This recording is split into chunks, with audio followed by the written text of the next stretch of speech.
अस्सलाम वालेकुम व्यूअर्स। आज का जो हमारा टॉपिक है ये नमूनिया है। नमूनिया की डिफिनीशन हम करेंगे, एटमोलॉजी पे बात करेंगे, काजेस पे बात करेंगे यानी कि एथियोलॉजी पे बात करेंगे, ट्रांसमिशन पे बात करेंगे नमूनिया की, साइन एंड सिम्टम्स पे बात करेंगे, ट्रीटमेंट एंड टाइप्स पे बात करेंगे। ठीक है, तो सबसे पहले डिफिनीशंस नमूनिया की क्या है। तो द इन्फ्लेमेशंस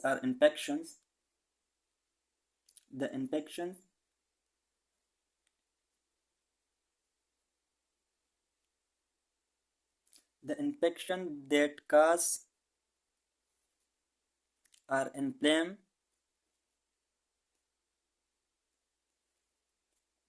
air sac यानी अलविलाई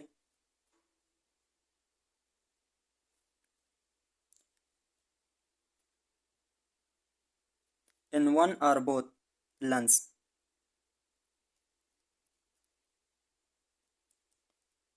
The infection that inflame air sac alveoli in one or both lungs, that is called pneumonia. ठीक है। अच्छा, ये नमूनिया की जो वर्ड्स है ये कहाँ से डिराइव हो गया है और इसका मतलब क्या है। अगर हम वर्ड्स को डिवाइड करें, नमूनिया के वर्ड जो है इसको डिवाइड करें तो इसका क्या मतलब निकलता है। तो इसकी इतियोलॉजी जो है नमूनिया की, ये ये ग्रीक वर्ड है। ठीक है, ग्रीक वर्ड है और इसका जो मीनिंग बनता है तो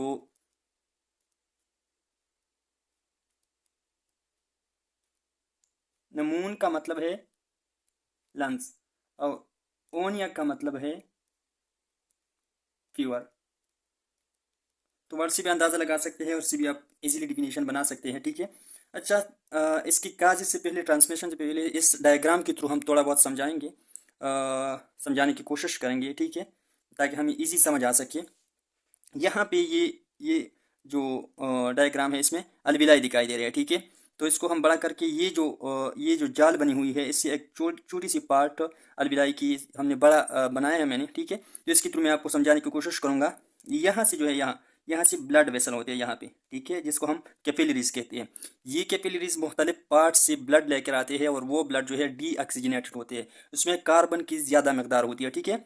और अच्छा, इससे पहले हमें ये भी जानने की ज़रूरत है कि रेस्पिरेटरी सिस्टम का काम क्या है। रेस्पिरेटरी सिस्टम का यही सिंपल काम है, यही सिंपल फंक्शन है कि ये हमारे बॉडी को ऑक्सीजन प्रोवाइड करती है और हमारे बॉडी में जो टिश्यूज़ है और उसमें जो कार्बन बनती हैं वो कार्बन बाहर इस रेस्पिरेटरी सिस्टम के थ्रू बाहर निकलते हैं। ठीक है, जिसमें मुख्तलिफ पार्ट है, अपर रेस्पिरेटरी सिस्टम है, लोअर रेस्पिरेटरी सिस्टम है। तो ये नमूनिया जो है ये लोअर रेस्पिरेटरी सिस्टम की डिसऑर्डर है, इन्फेक्शन है। ठीक है, अपर रेस्पिरेटरी में साइनोसाइटिस आती है, ओटाइटिस मीडिया आती है और मुख्तलिफ किस्म की इन्फेक्शन आती है। लोअर रेस्पिरेटरी में एम्फीसीमा आती है, ब्रोंकाइटिस आती है और ये नमूनिया वगैरह आते हैं। ठीक है, तो ये नमूनिया भी ही लोअर रेस्पिरेटरी सिस्टम की डिसऑर्डर है, इन्फेक्शन है। ठीक है, तो यहाँ पे जो है ब्लड कैपिलरीज होती है, ब्लड वेसल होती है, जो उसका काम होता है यहाँ पे डी ऑक्सीजनेटेड ब्लड लेकर आना और ऑक्सीजनेटेड ब्लड यहाँ से लेकर ब्लड मुख्तलिफ बॉडी पार्ट में लेकर जाना। तो यहाँ पे जो ब्लड होती है, जो कैपिलरीज में ब्लड होती है, इसमें कार्बन डाइऑक्साइड की ज़्यादा कंसनट्रेशन होती है एज़ कम्पेयर टू अलबिलाई में। तो यहाँ पे ऑक्सीजन की ज़्यादा मकदार होती है। जब हम इन्हेलेशन करते हैं तो वहाँ से हम ऑक्सीजन लेते हैं एनवायरनमेंट से और वो ऑक्सीजन यहाँ पे आ जाती है और वो यहाँ से डिफ्यूजन के थ्रू ब्लड कैपिलरीज में जाती है और फिर मुख्तलिफ पार्ट में डिवाइड होती है हमारे बॉडी की। तो वो ऑक्सीजन जब हम एयर इनहेल करते हैं तो उस इनहेलेशन के थ्रू कोई भी बैक्टीरिया आ जाता है, कोई भी वायरस आ जाता है या फंजाई आ जाता है। ठीक है, तो वो कहा जाते हैं वो यहाँ अलविलाई में आ जाती है। ठीक है, तो यहाँ पे एक स्पेशल टाइप ऑफ सेल्स होती है जिसको हम मैक्रोफेज कहते हैं, जो first line of defence sales है। वो क्या करते हैं, उसका यही एक काम होता है कि जो भी फॉरेन पार्टिकल्स आते हैं तो उनको इनगल्फ करते हैं, उनको डिस्ट्रॉय करते हैं। ठीक है, ताकि वो अलविलाई को नुकसान न पहुँच जाए। तो जब ये फॉरेन पार्टिकल आ जाते हैं, चाहे वो बैक्टीरिया हो, चाहे वो वायरस हो या फंजाई हो, तो वो माइक्रोपेज जो होता है, यहाँ पे जो माइक्रोपेज है, ठीक है, इन अलविलाई में माइक्रोपेज ये एक special type of first line of defence cell है। ठीक है, इम्यून सिस्टम की। तो वो क्या करते हैं, यहाँ पे जो भी फॉरेन पार्टिकल आते हैं उसको इनगल्फ करते हैं। इस प्रोसेस के थ्रू यहाँ पे कुछ म्यूकस बन जाती है, फस बन जाती है।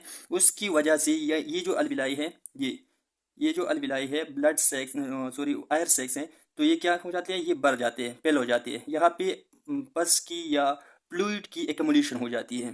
ठीक है, जिसकी वजह से ये जो यहाँ से एनवायरनमेंट के थ्रू, इनहेलेशन के थ्रू ऑक्सीजन आती है, वो यहाँ से ब्लड में नहीं आ सकता, डिफ्यूजन नहीं हो रहा होता। तो इस किस्म की इन्फेक्शन को हम जो है नमूनिया कहते हैं, ठीक है। तो इस किस्म की इन्फेक्शन को हम क्या कहते हैं, नमूनिया कहते हैं, ठीक है। तो इसकी काजेस क्या है, और इसकी बात ये किस तरीके से एक पर्सन से दूसरे पर्सन में ट्रांसफ़र हो सकता है, ठीक है। फिर साइन एंड सिम्टम्स भी बात करेंगे। तो सबसे पहले इसकी काजेस जो है, मोस्टली काज नमूनिया की जो है वो बैक्टीरिया है। मोस्टली जो नमूनिया काज होता है वो बैक्टीरिया की वजह से होता है, ठीक है। और बैक्टीरिया में तकरीबन 30 ऐसी स्पेशीज है बैक्टीरिया की कि ये नमूनिया काज करती है, ठीक है। और इन 30 स्पीशीज में मोस्टली जो बैक्टीरिया का जो नमूनिया काज करती है वो होता है स्ट्रेप्टोकोकस बैक्टीरिया, ठीक है। Streptococcus bacteria. तो ये एमसीक्यूज में भी आ सकते हैं कि मोस्टली जो है कौन सी बैक्टीरिया है जो नमूनिया काज करती है, वो स्ट्रेप्टोकोकस बैक्टीरिया है, ठीक है। इसकी बाद जो आते हैं वो है वायरस। वायरसेस आते हैं। वायरस में भी मोस्टली जो होता है इन्फ्लुएंजा वायरस है, ठीक है। इन्फ्लुएंजा ऐसा वायरस है कि वो नमूनिया काज करती हैं, ठीक है। वायरस की बात जो है वो फंजाई आती हैं, ठीक है। तो ये इसकी काजिंग एजेंट है। नमूनिया बैक्टीरिया से भी वो काज हो सकते हैं। मोस्टली जो नमूनिया काज होते हैं वो बैक्टीरिया की वजह से होते हैं, ठीक है। इसमें 30 ऐसे किस्म है बैक्टीरिया की कि वो नमूनिया काज करती है, और उन 30 में से जो सबसे ज़्यादा नमूनिया काज करती है वो है स्ट्रेप्टोकोकस बैक्टीरिया, ठीक है। इसके बाद वायरस है, इन्फ्लुएंजा वायरस वगैरह वगैरह, पंजाई भी है, ये नमूनिया काज करती है। इसके ट्रांसमिशन की अगर हम बात करें तो ये किस तरीके से स्प्रेड होता है एक पर्सन से दूसरी पर्सन में, ये किस तरीके से ट्रांसफर होता है।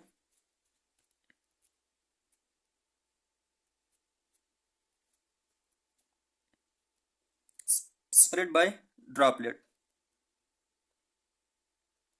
जब हम बात करते हैं या कपिंग होती है या कांसी करते हैं तो इसकी वजह से ये एक पर्सन से दूसरी पर्सन में इजीली ट्रांसफर हो सकता है, ठीक है। कपिंग और स्नीजिंग की वजह से ये एक पर्सन से दूसरी पर्सन में इजीली ट्रांसफर हो सकता है, ठीक है।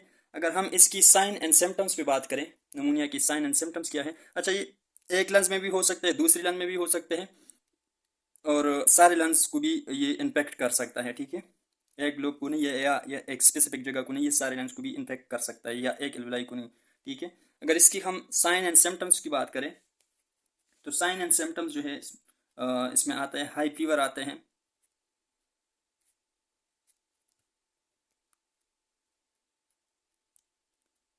हाई फीवर इसलिए आता है कि यहाँ पे जो बैक्टीरिया प्रेजेंट है जिसने नमूनिया काज किया हुआ है वो हर बैक्टीरिया के एक स्पेसिफिक एनवायरनमेंट में वो ग्रोथ करती है, ठीक है।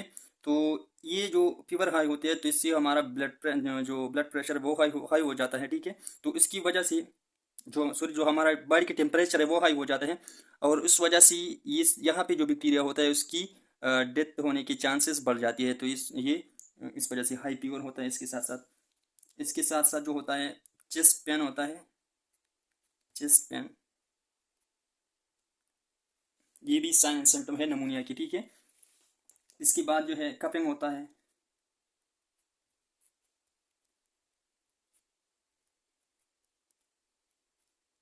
ये सारे के सारे साइन एंड सिम्टम में आ जाते हैं। कपिंग होते हैं, शेकिंग होता है, यानी ज़्यादा सर्दी लगते हैं, स्वेटिंग होता है, पसीना आता है। जब नमूनिया होता है तो ज़्यादा पसीना आता है, ठीक है। सर दर्द होता है बहुत ज़्यादा, हेडेक्स, और मसल पेन होता है, ठीक है। तो ये सारे के सारे फीवर हो या चेस्ट पेन हो, कफिंग हो, शेकिंग हो, स्वेटिंग हो, हेडेच एंड मसल पेन, ठीक है, ये सारे के सारे क्या है, नमूनिया की साइन एंड सिम्टम्स में आ जाते हैं, ठीक है। तो इसके बाद हम ट्रीटमेंट पे बात करेंगे। तो ट्रीटमेंट में हम क्या क्या दे सकते हैं नमूनिया की। तो एंटीबायोटिक्स हम दे सकते हैं,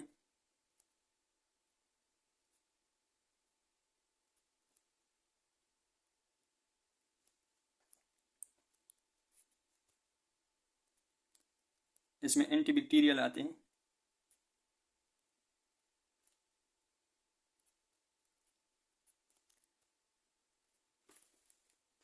एंटीवायरल हम दे सकते हैं,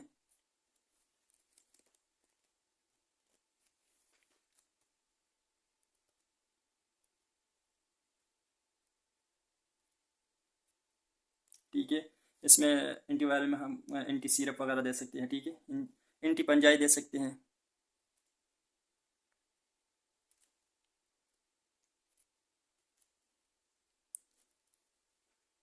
एंटी कपिंग सिरप भी हम दे सकते हैं, anti cupping anti cupping syrup. तो ये हम ट्रीटमेंट के तौर पे नमूनिया के पेशेंट को दे सकते हैं, ठीक है। अच्छा, इसकी टाइप्स की अगर हम बात करें तो इसकी 3 तरह की टाइप्स हैं, जो कि कम्युनिटी एक्वायर्ड नमूनिया है, हॉस्पिटल एक्वायर्ड नमूनिया है, और सबसे अहम जो है लास्ट में वो है aspiration acquired नमूनिया।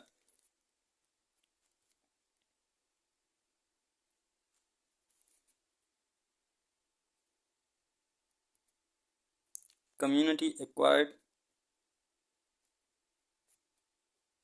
Community acquired नमूनिया community acquired नमूनिया वो होता है कि जिस कम्युनिटी में हम रह रहे हैं, अगर उसमें बहुत ज़्यादा नमूनिया की पेशेंट होती है तो मोस्टली चांसेस होते हैं कि किसी भी पर्सन को नमूनिया लग सकती है, तो इसको हम कहते हैं कम्युनिटी एक्वायर्ड नमूनिया, ठीक है। इसके बाद आते हैं हॉस्पिटल एक्वायर्ड नमूनिया।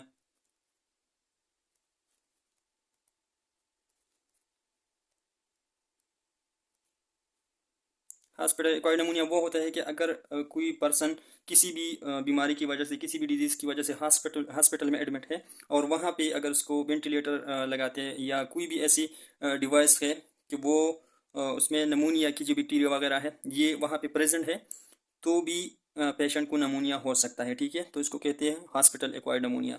और लास्ट में जो होता है नमूनिया की टाइप्स में, वो है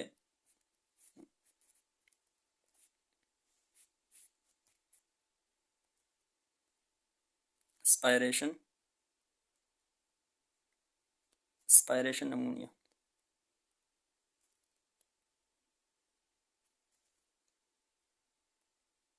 एस्पायरेशन नमूनिया ये बहुत ज़्यादा अहम होता है। ये वो होता है कि जब जो हम फूड खाते हैं या जो भी वाटर वगैरह पीते हैं, तो वहाँ पे अगर जो फूड है, जो वाटर है, जो भी है, वो उसमें नमूनिया की या वायरस है या बैक्टीरिया है या फंजाई है वहाँ पे, और वो जो हम खाते हैं या पीते हैं, ठीक है, वहाँ से अगर वो नमूनिया वही जो है बैक्टीरिया है या वायरस है या फंजाई है, उसकी थ्रू यहाँ पे आ जाए